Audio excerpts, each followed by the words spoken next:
Salam əziz uşaqlar. Bu günləri söz boxçasında sizə maraqlı bir hekayə oxuyacağım. Hekayəmizin adı Göyərçin balasıdır. Yayın isti günlərindən biri idi. Dincəlmək üçün xalamgilə getmişdik. Demək olar ki, uşaqlığımın ən maraqlı, ən mənalı günlərini o yerlərdə keçirmişəm. O yerlərdə hər gün mənə maraqlı gəlirdi. Xalam toyuq cücə saxlayardı.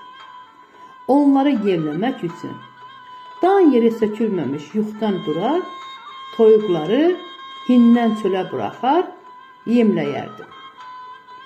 Xalamgilin həyətində hündür tavan var idi.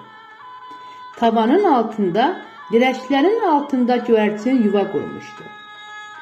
Yuvada 2 göyərçin balası var idi.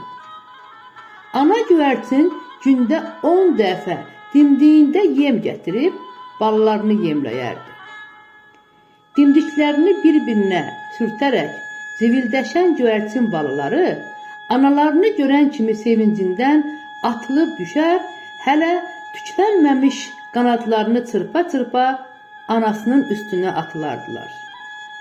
Hər gün bu mənzərəni seyr etməkdən doymazdı. Onların nə vaxt qanadlanıb uçmaqlarını böyük səbirsizliklə gözləyirdim. Günlər mənim üçün beləcə maraqlı keçirdi. Artıq bizim də vaxtımıza az qalırdı. 2-3 günə geri qayıtmalı idik. Səhər yuxudan oyananda gördüyüm hadisə qanımı qaraltdı.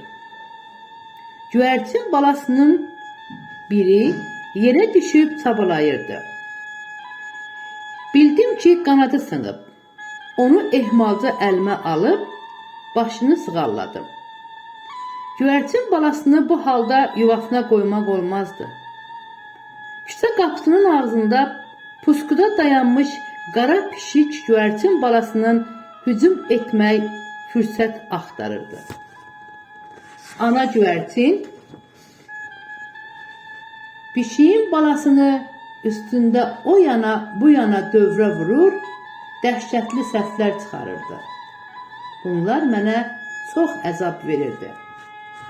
Ovcumun içinə dən töküb, onun dimdiyinə yaxınlaşdırırdım. Başını yana çevirib, ondan imtina etdi. Bütün günü ona qulluq etdim. Təəssüf ki, yola çıxmaq məqamı çatmışdı. Onu bu vəziyyətdə qoyub gedə bilmədim. Amma başqa əlacım yox idi. Yığ-yığış edib yola çıxdıq.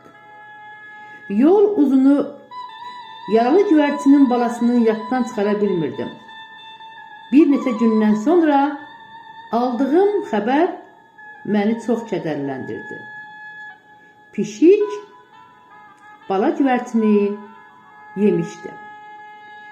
Əfsanələrin birində oxumuşdum ki, qədim zamanlarda bir göyərçin minlərlə insanların ölümünə xilas etmişdir. Etdiyim səhlənkarlığa görə indi də özümü bağışlaya bilmirəm. Bir göyərçin balasını xilas edib qoruya bilmədim.